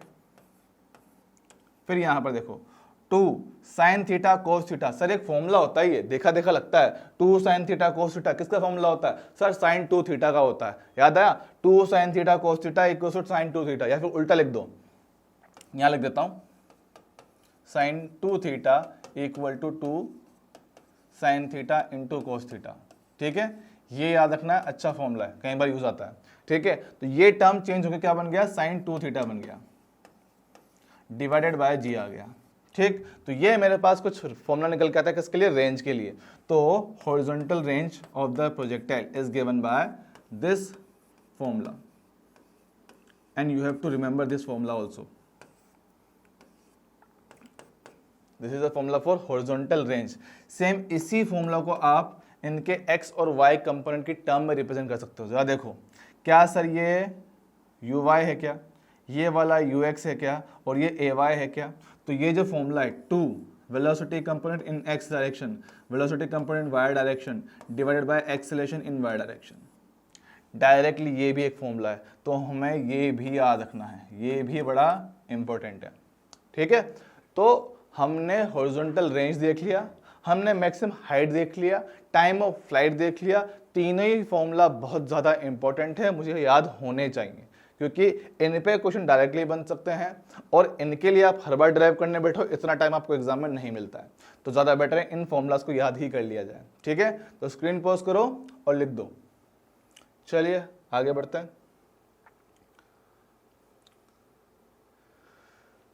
देखो इसमें लिखा हुआ है, here we will use the horizontal component of the velocity as effective velocity to traverse the horizontal path। हम यही बोल रहे हैं क्योंकि सर x में कोई एक्सेलरेशन नहीं था, वेलोसिटी कांस्टेंट थी, तो हमने बस उसको ही एक इफेक्टिव वेलोसिटी मान के सोल्व कर दिया, यही किया हमने। चलो आगे बढ़ाया जाए। नेक्स्ट हमने फिर डेरिवेशन किया। क्या सर यही फॉर्मूला आया था क्या, हाँ सर बिल्कुल यही फॉर्मूला आया था। तो ये एक फॉर्मूला हो गया। दूसरा फॉर्मूला जो मेरे पास है वो कितना, 2vx vy divided by A Y. तो ये भी एक फॉर्मेट है जिसको हमें याद रखना है, ठीक है। चलिए इसको भी आगे बढ़ाया जाए। अब यहाँ पे कुछ चीज़ें हैं, नोट डाल के स्पेशल में डाल लेते हैं, ठीक है। बारी बारी से सबकी बात करेंगे, नोट डालेंगे पहले, ठीक है। सबसे पहले बात कर रहे हैं सर हॉरिजॉन्टल रेंज के बारे में। सबसे पहले बात कर रहे हैं हॉरिजॉन्टल रेंज। क्या सर रेंज का फॉर्मूला हमने कुछ ऐसा देखा था, v0 square sine 2 theta divided by G, correct. हम बोल रहे हैं सर इस रेंज का मैक्सिमम पॉसिबल वैल्यू क्या होगा, ध्यान से सुनना, मैक्सिमम पॉसिबल रेंज। और ये बात की जाती है फॉर अ गिवन स्पीड, कि अगर पार्टिकल है हम उसको एक फिक्स स्पीड से थ्रो करते हैं, ठीक है। अब आप उसको अलग अलग एंगल पे थ्रो करो। फॉर एग्जांपल कि मेरी एबिलिटी है कि मैं एक पत्थर को, एक स्टोन को 30 मीटर पर सेकंड की स्पीड से थ्रो कर सकता हूँ, ठीक। अब 30 मीटर पर सेकंड से थ्रो कर रहा हूँ, अब उसको कहीं भी थ्रो कर सकता हूँ, मेरी मर्जी। मैं चाहूँ उसको वर्टिकल ऊपर थ्रो करूँ, किसी एंगल पे थ्रो करूँ, एंगल पे कितने भी हो सकते हैं, हॉरिजॉन्टल फेंक दिया 0, 30, 45, 60, बहुत सारे एंगल है। तो हर एक एंगल के करस्पॉन्डिंग क्या मेरे पास रेंज जो है वो अलग आएगी, हाँ सर रेंज अलग तो आएगी। लेकिन हम बोल रहे हैं सर उन सब में, उन सारी पॉसिबल वैल्यूज में से मैक्सिमम किस में आएगी, यही बोल रहे हैं मैक्सिमम पॉसिबल रेंज। दो चीजें हैं, एक रेंज किसी भी गिवन एंगल के लिए, एक रेंज किसी गिवन एंगल के लिए, और एक रेंज जो सबसे ज्यादा पॉसिबल है कि उससे ज्यादा आप कितना भी कर लो नहीं पहुंचेगा, क्योंकि हमारी एबिलिटी थ्रो करने की फिक्स है, स्पीड हमारे पास फिक्स है, तो अलग अलग एंगल पे थ्रो कर सकते हो। तो किसी एक पर्टिकुलर एंगल होगा जहां पर इस रेंज का वैल्यू मैक्सिमम मिलेगा, उसको बोलोगे मैक्सिमम पॉसिबल रेंज। अब सर वो आएगी कितनी और किस एंगल पे आएगी, वो निकाला जाए। सर एंगल कैसे पता करें? देखो क्या बोल रहे हैं सर, आर जो है v naught sine two theta upon g है, सही बात है। लेकिन सर आपने बोल दिया कि सर स्पीड कांस्टेंट है। अगर स्पीड कांस्टेंट है तो ये टर्म मेरे पास हो जाती है कांस्टेंट, सही बोल रहे हैं क्या? अब स्पीड मेरे पास हो गई कांस्टेंट, ग्रेविटी ये तो अर्थ ने बनाई थी, ये भी कांस्टेंट, बचा कौन? ये एंगल थीटा। करेक्ट है क्या? मतलब कि डायरेक्टली ये बोल सकता हूं कि जो मेरे पास रेंज आर आने वाला है वो proportional to sine two theta है। करेक्ट है क्या? चलो अब सर मुझे चाहिए इसका मैक्सिमम वैल्यू। अगर ये मैक्सिमम चाहिए तो इसको भी मैक्सिमम होना पड़ेगा, क्योंकि प्रोपोर्शनल है। ये मैक्सिमम बनेगा तब जाके ये टर्म मैक्सिमम बनेगी, सही है कि नहीं है? अब sir sine two theta, sir sine का कोई सा भी फंक्शन हो उसका मैक्सिमम वैल्यू हमेशा 1 होता है, सही है कि नहीं है? जब उसकी हर फंक्शन की मैक्सिमम वैल्यू 1 होती है मतलब कि sine two theta should be equal to 1 to achieve the maximum possible range, right और रॉन्ग? मतलब कि मैक्सिमम पॉसिबल रेंज अचीव करने के लिए साइन टू थीटा को 1 के इक्वल होना ही पड़ेगा, वरना उसके बिना मैक्सिमम रेंज पॉसिबल नहीं है। ठीक सर, साइन का वैल्यू 1 90 डिग्री एंगल पे होता है, बिल्कुल सही बात है। तो क्या उसके according angle two theta should भी इक्वल टू 90 होना चाहिए? हाँ सर, तो यहां से थीटा का वैल्यू कितना निकल जाएगा सर? 45 डिग्री। समझ रहे हैं क्या?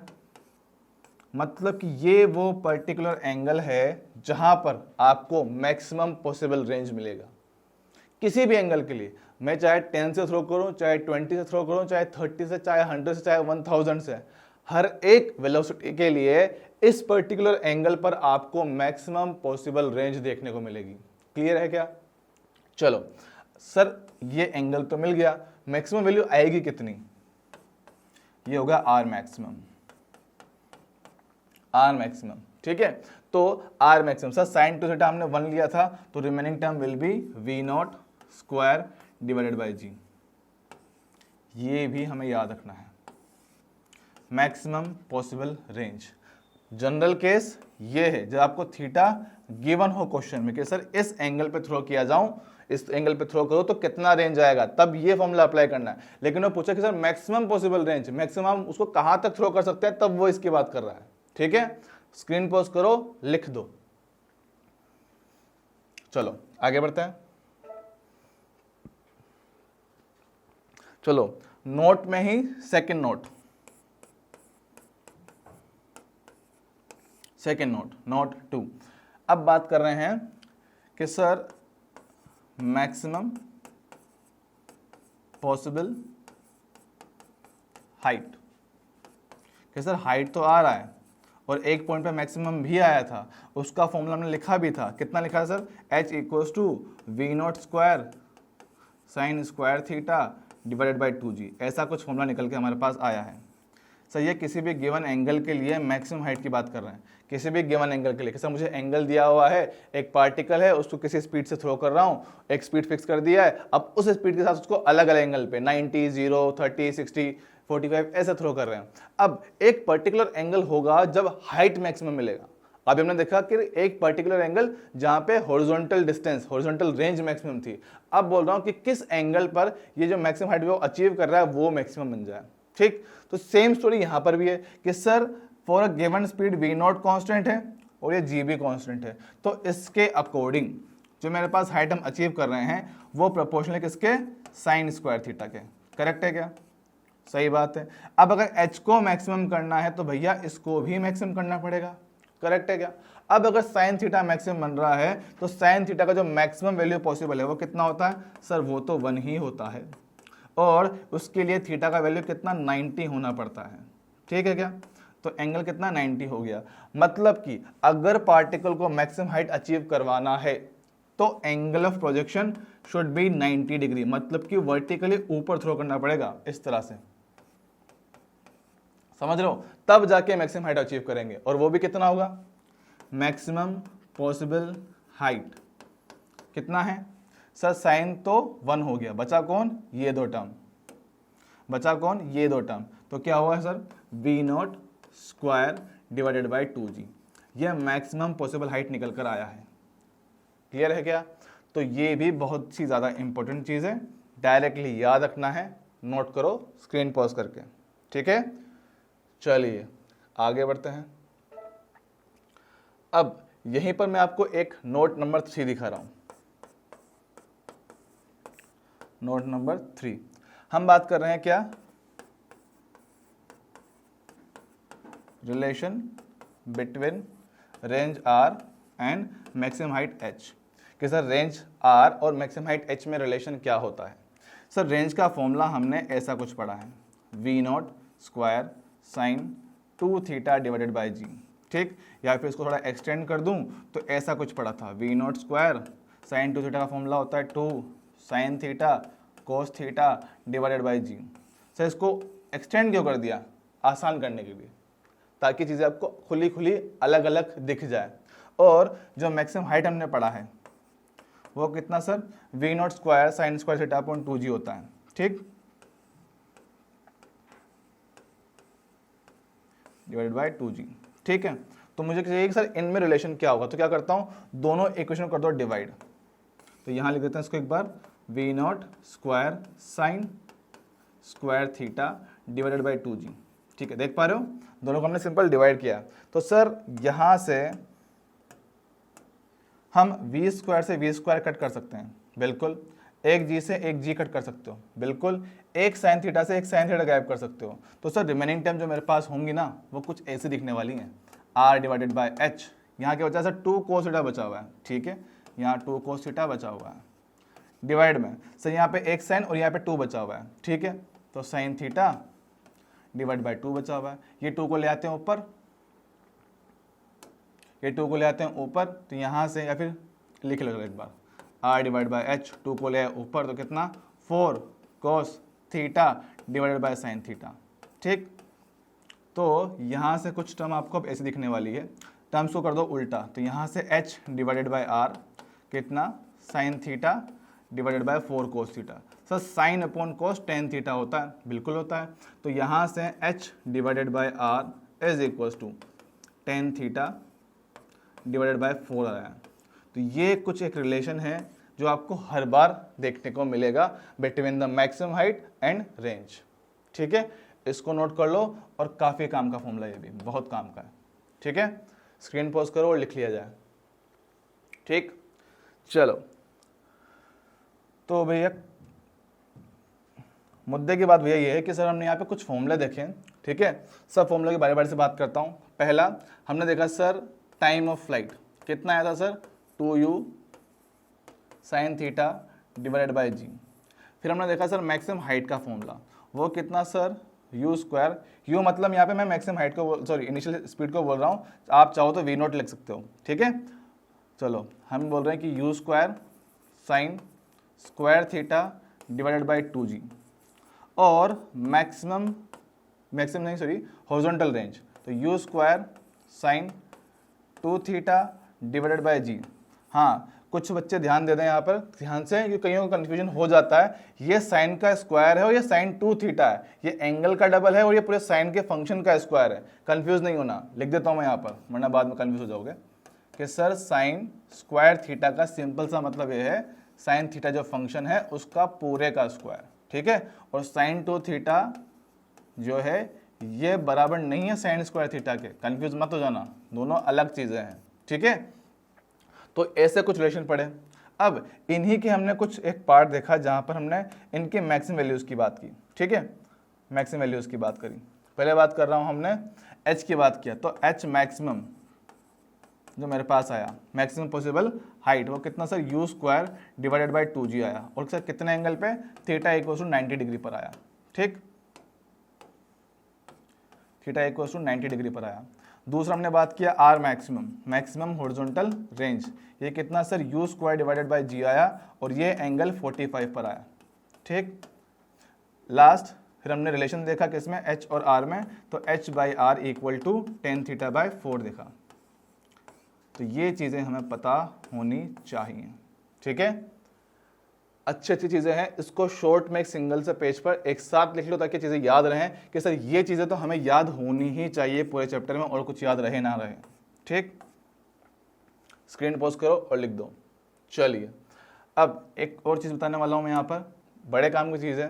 क्या बोल रहे हैं, जब हमने h देख लिया, हमने r देख लिया, r की एक स्पेशल चीज़ है जो आपको बताना चाह रहे हैं, ठीक है, हॉरिजॉन्टल रेंज की।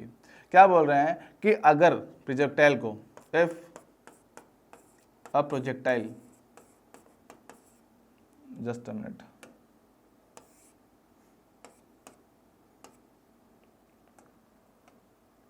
if two projectiles are projected with same speed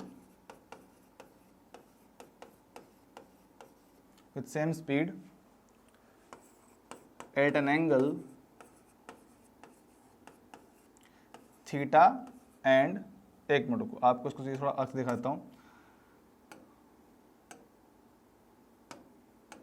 एक है थीटा, दूसरा है 90 माइनस थीटा, ठीक, at an angle theta and 90 minus theta, then their range will be same। क्या बोलना चाह रहे हैं कि सर दो प्रोजेक्टाइल लिए, दोनों को सेम स्पीड से थ्रो किया, बस एक का एंगल ऑफ प्रोजेक्शन थीटा है, दूसरे का angle of projection 90 minus theta है, और बोल रहे हैं कि सर दोनों की जो रेंज है वो बिल्कुल सेम है। तो सर ऐसा कैसे हो गया कि सर दो अलग अलग एंगल पे थ्रो कर रहे हो, सेम स्पीड से थ्रो कर रहे हो, सर रेंज कैसे सेम आ सकती है? तो देखो दिखाते हैं। सर एंगल थीटा के लिए तो हमें पता है, चलो मान लेते हैं कि कितना R1 रहा होगा, तो क्या बोल देते हैं sir u square sine 2 theta divided by g.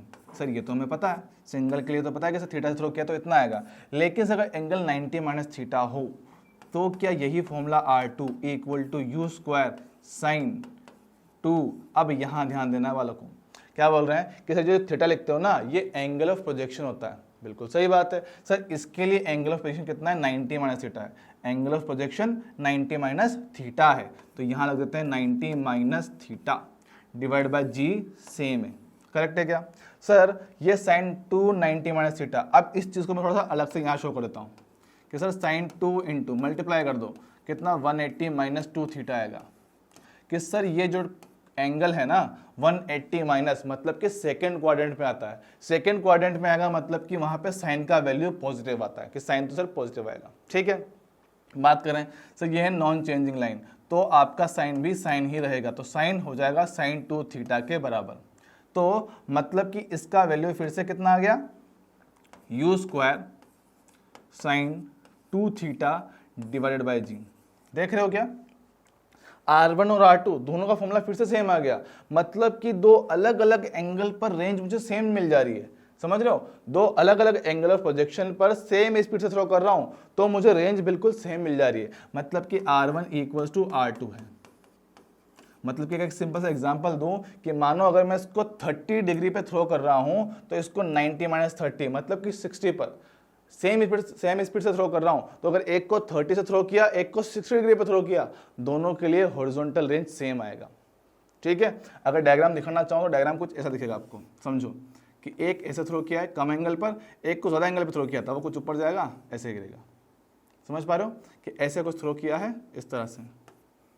ठीक है, एक को 30 डिग्री पर या फिर थीटा बोल दो, दूसरा 90 माइनस थीटा पर, दोनों का एंगल, दोनों का जो स्पीड था वो सेम ही था। ठीक, तो ये कहानी है, काफ़ी अच्छी इंपॉर्टेंट कहानी, कई बार यूज भी आती है, तो इसको अच्छे से नोट कर लिया जाए। ठीक है, चलो आगे बढ़ा जाए। तो यहाँ तक हमें कोई प्रॉब्लम नहीं होनी चाहिए। अब बोला जा रहा है कि velocity of projectile at different points of its projection या इट्स मोशन। ठीक है, तो जब ये पूरा मोशन कर रहा है तो आपसे वो किसी भी पॉइंट पर आपसे क्या पूछ सकता है कि सर इसकी वेलोसिटी क्या होगी, किसी भी पॉइंट पर इसकी वेलोसिटी क्या होगी। अब देखो हम क्या बोल रहे हैं कि हमने पार्टिकल को थ्रो किया था, किसी एंगल पे थ्रो किया था, उसकी ट्रेजेक्टरी हमारे पास प्रोजेक्टाइल आई थी, ऐसे कुछ शक्ल दिखाई थी, ये हमारे पास कुछ इनिशियल स्पीड हमने कितना v0 बोला हुआ है, ये एंगल थीटा आएगा। हम बोल रहे हैं सर इस पॉइंट पर इसका वेलोसिटी क्या होगा, यही बोल रहे हैं। चलो मान लेते हैं कि आपने थ्रो किया, इसका जो वेलोसिटी का x कंपोनेंट है कितना v0 cos थीटा बनेगा, y कंपोनेंट जो है वो कितना v0 sin थीटा बनेगा। ठीक सर, हम यहाँ पहुँचे, मान लेते हैं कि सर यहाँ पे स्पीड कितना फाइनल v हो गया, इसका हॉरिजॉन्टल से एंगल भी कितना सर अल्फा हो गया। ठीक है, इसका हॉरिजॉन्टल से एंगल कितना, ये वाला एंगल अल्फा बोल देते हैं। ठीक सर, इसके भी कंपोनेंट कर सकते हैं, बिल्कुल करो, जरूर से करो। तो सर एक्स कंपोनेंट ये वाला, ये कंपोनेंट कितना v,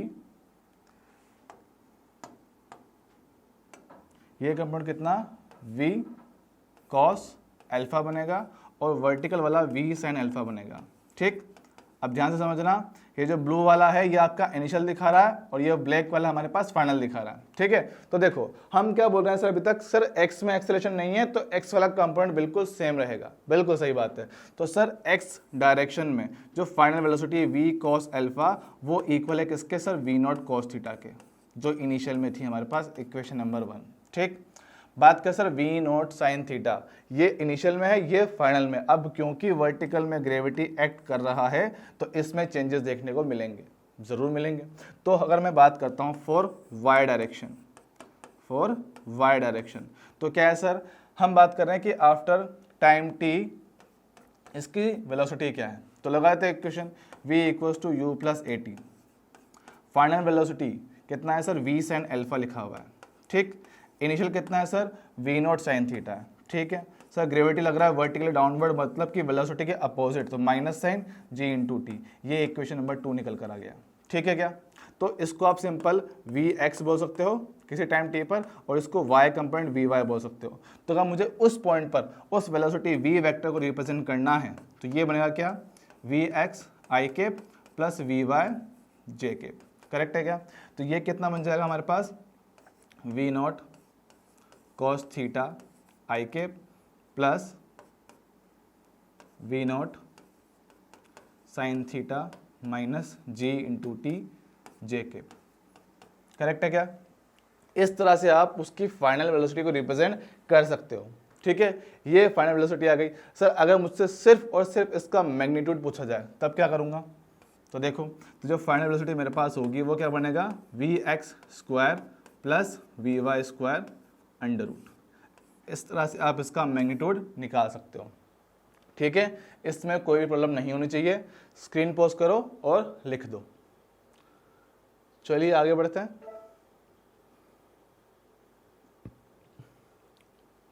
अब देखो हुआ क्या, हमारे पास सर इनिशियल स्पीड भी है, फाइनल भी है, और उस पॉइंट पे अब मैं वेलोसिटी भी निकाल सकता हूँ। हर एक चीज़ में निकाल चुका हूँ, मतलब कि हमारे पास final velocity in x initial के बराबर थी v cos theta, final velocity in y direction कितना sir, v naught sine theta minus जी टी लिखा था। करेक्ट, और फाइनल वेलोसिटी v निकालने के लिए हमने सिंपल vx का स्क्वायर प्लस vy का स्क्वायर का अंडर रूट कर दिया था। ठीक है, यहाँ तक ठीक है। अब सर मैं पूछ रहा हूँ कि सर उस टाइम पर, उस पर्टिकुलर मोमेंट पर जो वेलोसिटी है वो किस एंगल पे रही होगी, उस पर्टिकुलर मोमेंट पर वेलोसिटी किस एंगल पे रहा होगा। मतलब कि मैं जब थ्रो किया था इस तरह से, तो सर इस पॉइंट पे जब वो यहाँ पर है, उसकी वेलोसिटी v है, हॉरिजॉन्टल से एंगल हमने जो अल्फा माना है उसका वैल्यू क्या होगा। तो जब भी आप ऐसे कभी वेलोसिटी की बात किया जाए, आपसे उसका एंगल पूछ लिया जाए कि हॉरिजॉन्टल से किस एंगल पर है, तो हमेशा आप ये फॉर्मूला यूज़ करना कि tan alpha equals to velocity का y component divided by velocity का x कंपोनेंट। करेक्ट है क्या, तो यहाँ से जो मेरे पास tan अल्फा निकल के आएगा वो कितना sir, v naught sine theta minus ji T divided by V naught cos theta. तो इस तरह से आप किसी भी गिवन इंस्टेंट पर उस प्रोजेक्टाइल का किसी हॉरिजॉन्टल से एंगल निकाल सकते हो, किसी भी पॉइंट पर, किसी भी पॉइंट पर। ठीक है, तो ये भी एक अच्छी चीज़ है, नोट करो और आगे बढ़ते हैं। चलिए देखो ये लिखा हुआ है क्या, फाइनल वेलोसिटी x कंपोनेंट का स्क्वायर प्लस y कंपोनेंट का स्क्वायर फिर उसका अंडर रूट, और किसी गिवन पॉइंट पर अगर आपको एंगल ऑफ प्रोजेक्शन दिखाना है, सॉरी हॉरिजॉन्टल से एंगल शो करना है, तो क्या बन जाएगा tan theta equals to V upon V X. ठीक है, चलिए अब एक एग्जांपल देख लेते हैं क्या दिया हुआ है। एक बार जरा क्वेश्चन को बहुत अच्छे से तमीज से पढ़िए। क्या लिया हुआ, an object projected at an angle, the height of object is the same when the time interval 1 second and 3 second. मतलब कि जो प्रोजेक्टाइल है हमने उसको थ्रो किया है और दो ऐसे इंस्टेंट आए थे जहां पर उसकी हाइट सेम थी। सर ऐसा कैसे पॉसिबल है, ऐसा कैसे पॉसिबल है कि सर सेम हाइट मिल जाए दो अलग अलग टाइम पर, हो सकता ना लायक हो। देखो क्या हो रहा है, हम उसको ऐसे थ्रो कर रहे हैं, करेक्ट है ना, ऐसे थ्रो कर रहे हैं। मान लो जो हाइट हम बात कर रहे हैं, मान लो वो हाइट यहाँ कहीं है, ठीक है, हमने थ्रो किया यहाँ से, ये आया, एक बार ये हाइट यहाँ अचीव हुआ, करेक्ट, घूम के गया ऊपर, नीचे आया, फिर से यहाँ अचीव हुआ, मतलब कि सेम लेवल पर, ग्राउंड से सेम लेवल पर वो 2 बार आता है, एक बार जब वो ऊपर जा रहा होता है, एक बार जब वो नीचे आ रहा होता है, एक अपवर्ड जर्नी का, एक डाउनवर्ड जर्नी का, ठीक। तो एक ही हाइट से वो 2 बार पास होता है, ऐसा नहीं कि सेम पॉइंट की बात कर रहा हूँ, हाइट की बात कर रहा हूँ, सेम पॉइंट नहीं बोला है, 2 अलग अलग पॉइंट है लेकिन है सेम लेवल पे, सेम हाइट पर है, तो उनसे वो एक बार 1 सेकंड पे पास हुआ है और एक बार 3 सेकंड पे पास हुआ है। ठीक है सर, अच्छी बात है। चलो अब एक चीज और होती है सर, हमने बताया था कि सर जितना टाइम पार्टिकल को ऊपर जाने में लगता है उतना ही टाइम नीचे आने में लगता है, करेक्ट है क्या? अगर इसको अपने तरीके से थोड़ा दिखाए तो ऐसा कुछ बताना चाह रहे हैं, देखो क्या बोल रहे हैं कि पार्टिकल थ्रो किया है ऊपर, घूम कैसे गया, नीचे आया, ठीक, इस तरह से गया था। मैं इसमें कुछ पॉइंट दिखा देता हूं,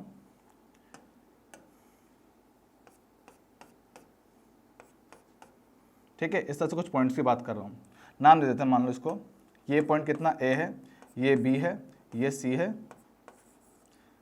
ये डी बन गया, ये ई बन गया, ये एफ बन गया और ये फाइनली जी बन गया, ये हाईएस्ट पॉइंट डी था। ठीक है, हम बोल रहे हैं कि सर जितना टाइम ऊपर जाने में लगता है उतना टाइम नीचे जाने में लगता है, तो सिमेट्रिक बात की बात कर रहा हूँ। तो अगर मैं बोल रहा हूँ कि सर जितना टाइम इसको ए से बी जाने में लगना है ना, उतना टाइम एफ से जी आने में लगेगा, देख रहे हो, जितना टाइम इसको बी से सी तक जाने में लगेगा उतना ही टाइम इसको ई से एफ आने में लगेगा, और जितना टाइम ये सी से डी जाने में लगेगा उतना ही टाइम डी से ई आने में लगेगा। देख पा रहे हो कि सेम सेगमेंट, सेम लेवल्स के बीच में मोशन अंडर ग्रेविटी हो रहा है, तो सेम लेवल्स के बीच में जितना टाइम वो यहां से यहां जाने में ले रहा है ना, उतना टाइम वापस आने में ले रहा है, जितना टाइम यहां से यहां लगा उतना टाइम वहां से यहां लगता है। प्रैक्टिकल चीज है, ठीक है, प्रैक्टिकल चीज है। हम एयर रेजिस्टेंस को बिल्कुल नेग्लेक्ट कर रहे हैं कि एयर रेजिस्टेंस है ही नहीं, तो उस केस में क्या है, जितना टाइम ऊपर जाने का उतना टाइम नीचे आने का। तो सेम लेवल्स के बीच में अगर आप ट्रेवल कर रहे हो तो जितना टाइम ऊपर जाने का उतना टाइम नीचे आने का। हाँ सर ठीक है, लेकिन सर इसका यूज क्या है, यहाँ पर इसका यूज क्या है, देखो दिखाते हैं। उसने क्या बोला है कि आपने एक प्रोजेक्टाइल को थ्रो किया और वो सेम लेवल से 2 बार पास हुआ, एक बार t इक्वल टू 1 सेकंड पर, एक बार t इक्वल टू 3 सेकंड पर, तो वो हाइट ये रही, एक बार यहाँ पास हुआ t इक्वल टू 1 सेकंड पर, एक बार यहाँ पास हुआ t इक्वल टू 3 सेकंड पर, करेक्ट है क्या? नाम दे दिए जाए, ये पॉइंट A, ये point B, highest point C, ये पॉइंट D, ये पॉइंट E, चलेगा? सर देखो ये लेवल और ये लेवल सेम है ना, तो जितना टाइम इसको यहाँ से यहाँ जाने में लगा ना उतना टाइम उसको वहाँ से यहाँ आने में लगना चाहिए, करेक्ट है क्या? हाँ सर, तो सर जिसके हिसाब से ए से बी जाने में अगर टाइम मुझे 1 सेकंड लगा है तो डी से वापस ई आने में कितना, 1 सेकंड ही लगना चाहिए। सही बोल रहे ना, जितना टाइम ऊपर जाने का उतना टाइम नीचे आने का, जितना ए से बी में 1 सेकंड लिया है उतना टाइम 1 सेकंड डी से ई में लेगा। हाँ सर बिल्कुल सही बात है। तो इसके हिसाब से t इक्वल टू 3, इतना टाइम तो ये यहाँ तक ले चुका था, 3 सेकंड तो उसको यहाँ से वहाँ पहुँचने में लगे थे, अब उसके बाद 1 सेकंड और कंज्यूम कर रहा है डी से ई आने में, करेक्ट है क्या? सही बात है। तो मतलब कि ए से ई तक पहुँचने में टोटल कितना, 3 + 1 सेकंड का टाइम इसने कंज्यूम किया है। सही बोल रहे हैं क्या? बिल्कुल सही बात है। तो जितने टाइम के लिए इसने मोशन किया वो टाइम कितना, 4 सेकंड निकल के मेरे पास आ रहा है, बिल्कुल सही बात है। सर क्या हम इसको टाइम ऑफ फ्लाइट बोलते हैं क्या? बिल्कुल बालक, वही बोलते हैं। जितना टाइम वो हवा में रहा, जितने टाइम के लिए उसने मोशन किया है उसको आप टाइम ऑफ फ्लाइट ही बोलोगे। कितना, 4 सेकंड आ रहा है, ठीक है, ये कुछ आया। अब क्या पूछा हमसे कि sir what is the time interval of the object in the air? Sir यही है, मिल गया क्या? कितना आसान सवाल था, लेकिन ये तब आएगा जब मुझे ये चीज पता होगी, ठीक है। तो वेराइटी ऑफ क्वेश्चन काफी ज्यादा है, जरूरी नहीं ऐसा ही हो सकता है कि वो यहाँ से आपको इनिशियल स्पीड दे देता और आपसे एंगल ऑफ प्रोजेक्शन पूछता, तब क्या करते हैं? मानो उसने दे दिया, इसी की बात करते हैं, इसी में एक पार्ट ऐड कर देते हैं कि मानो कि जो इनिशियल स्पीड है कितना, हमें 2 मीटर पर सेकंड दिया हुआ है, 2 मीटर नहीं, 2 नहीं, चेंज करते हैं। मानो कि आपको जो वैल्यू दे रखी है कितना मान लेते हैं, चलो 4 मानते हैं, 4 मीटर पर सेकंड से थ्रो किया, ठीक है। अब पूछा जाए कि आपसे एंगल ऑफ प्रोजेक्शन क्या होगा, ठीक है। तो सर मुझे पता है कि जो टाइम ऑफ फ्लाइट होता है उसका फॉर्मूला कितना, 2u sin theta divided by g होता है। करेक्ट है क्या? इसको 40 करना पड़ेगा, कितना करना पड़ेगा, एक मिनट रुक जाओ, 40 करते हैं, ठीक है। इससे थ्रू किया और वो टाइम मेरे पास कितना 4 सेकंड निकल के आया। करेक्ट है ना? ठीक है सर, मेरे पास यू भी है, जी भी है, थीटा निकालना है, रखो वैल्यूज। सर 2 यू का वैल्यू कितना 4040, ये कितना साइन थीटा, डिवाइड बाय जी कितना 10, और उस तरफ जो टाइम मेरे पास आया था कितना 4 आया था। करेक्ट है क्या? 1 0 1 0, 4 से 4 कट कर देंगे तो यहाँ से सोल्व करने पर साइन थीटा का वैल्यू कितना 1/2 आ रहा है। करेक्ट है क्या? और ये कब आता है? जब थीटा का वैल्यू कितना हो 30 डिग्री हो। आया क्या? तो मतलब कि एक ही क्वेश्चन से बहुत सारे क्वेश्चन बन सकते हैं, इसमें बहुत सारी चीज़ें पूछ सकता है आपसे, वो बहुत सारी चीज़ें। तो हमने एक चीज़ यहाँ से निकाल दी है। अब थीटा मिल जाए तो वो आपसे हाइट पूछ सकता है, हो सकता है रेंज पूछ ले, हर तरह की चीज़ें इससे पूछी जा सकती है। तो हर बार जब भी क्वेश्चन पढ़ो, कुछ छोटी मोटी चीज़ें जो मैंने आपको एज अ नोट करवाई हैं उनको अच्छे से याद रखा जाए, ठीक है। तो स्क्रीन पोस्ट करो और लिख दो। चलिए ये देखो एग्जाम्पल नंबर 2 क्या दिया हुआ है, रीड करेंगे। An aircraft is moving horizontally with a speed of 50 metre per second. ठीक है, एक एयरक्राफ्ट है 50 मीटर पर सेकेंड से चल रहा है। फिर at the height of 2000 kilometre an object is dropped from the aircraft, कि जब वो हवा में चल रहा था ग्राउंड से कितना 2000 मीटर की हाइट पे था। सर 2000 नहीं सर 2 किलोमीटर लिखा हुआ है, वही होता है 2 किलोमीटर मतलब 2000 मीटर ही होता है, तो ग्राउंड से 2000 मीटर ऊपर। ठीक, फिर an object is dropped from the aircraft. ठीक है, एक ऑब्जेक्ट को आपने एयरक्राफ्ट से ड्रॉप कर दिया। आगे acceleration due to gravity is 10 metre per second square, what is the time interval before the object hits the ground, ये बोला हुआ। सर ये सब तो ठीक है, अब ये चीज़ आपने कभी मूवीज वगैरह में देखा होगा, टीवी में न्यूज़ चैनल पे आता रहता कई बार। क्या है सर, एक एरोप्लेन है मेरे पास, ऐसा एक प्लेन है, ठीक है, एक एयरक्राफ्ट है, ये सिंपल जा रहा है हॉरिजॉन्टल डायरेक्शन में किसी सर्टेन स्पीड के साथ, कितना 50 मीटर पर सेकंड, सही बात है। ठीक है, इसका स्पीड हमें कितना 50 मीटर पर सेकंड दिया हुआ है। ठीक, अब सर हमने इस पे से एक ऑब्जेक्ट को कर दिया ड्रॉप। अब ये बहुत अच्छी मैथ्स है, ध्यान से सुनना। क्या बोल रहे हैं कि सर जब भी आप किसी ऑब्जेक्ट को ड्रॉप करते हो ना, जब कभी आप किसी ऑब्जेक्ट को ड्रॉप करते हो तो जो स्पीड आपका है, जो स्पीड इस ड्रॉप करने वाले का, जो ड्रॉप कर रहा है, वही स्पीड इसको मिल जाता है। सर मतलब समझे नहीं, देखो क्या बोल रहे हैं कि सर जैसे मैं रेस्ट पे हूँ, ठीक है, मैं बिल्कुल रेस्ट पे हूँ, अगर मैं इस ऑब्जेक्ट को ड्रॉप करूंगा तो जो अभी मेरी स्पीड है इस टाइम पर, वही स्पीड इसको इनिशियल में मिल जाएगा। सर आप तो रेस्ट पे हो, तो बिल्कुल इसका भी इनिशियल स्पीड 0 ही लिया जाएगा। जब उसको रिलीज किया, नीचे का गिरा, तो इनिशियल जब रिलीज किया था, जिस मोमेंट पे छोड़ा था, उस मोमेंट पर इसका स्पीड कितना 0 था। हाँ, बाद में ग्रेविटी के साथ लगातार बढ़ेगा, बढ़ता बढ़ता बढ़ता के ग्राउंड पे हिट करेगा। ये पूरी कहानी होने वाली है। लेकिन जब मैंने इसको ड्रॉप किया था, जब छोड़ा था, तब इसको इनिशियल स्पीड मेरे स्पीड के बराबर, मतलब कि 0 मिल गया था। करेक्ट। लेकिन चलो मानो अगर मेरा हाथ, जो मेरा हैंड है, वो 10 मीटर पर सेकंड से ऊपर जा रहा है, करेक्ट, ऐसे मान लो, ऐसे मैं उसको ऊपर लेके जा रहा हूँ, ठीक है, कंटिन्यूस मोशन है। अब इस टाइम पर मैं इसको किसी पॉइंट पर ड्रॉप कर देता हूँ, किसी टाइम पर छोड़ देता हूँ, तो इस टाइम पे क्या है, जो ड्रॉप करने वाला जो पर्सन है, जो हाथ है मेरा, उसका स्पीड कितना सा 10 metre per second upward direction में, करेक्ट है, 10 metre per second upward direction में। तो जो स्पीड इस हैंड का है ना, ड्रॉप करने के बाद जस्ट बाद में वही स्पीड इसको मिलेगा। Sir 10 metre per second upward drop किया, तो अभी इसका भी speed 10 metre per second upward ही होगा। तो जब आप इसको रिलीज करोगे तो अपनी स्पीड की वजह से पहले कुछ ऊपर जाएगा, फिर ग्राउंड पे नीचे आएगा। समझ पा रहे हो? तो जो भी स्पीड पर्सन का है, जो ड्रॉप कर रहा है, वही स्पीड इसको मिलने वाला है। ठीक है सर। तो सर इसको देखो, सर ये जरा बिल्कुल हॉरिजॉन्टल में, ठीक है, तो ये प्रोजेक्टाइल को जो स्पीड मिलने वाला है इनिशियल में v0, वो भी इसी के बराबर मिलेगा, और वो भी हॉरिजॉन्टल में ही मिलेगा। मतलब क्या हुआ कि सर वेलोसिटी का y कंपोनेंट इनिशियल में कितना मेरे पास 0 है। समझ पा रहे हैं क्या? वेलोसिटी का y कंपोनेंट इनिशियल में 0 है।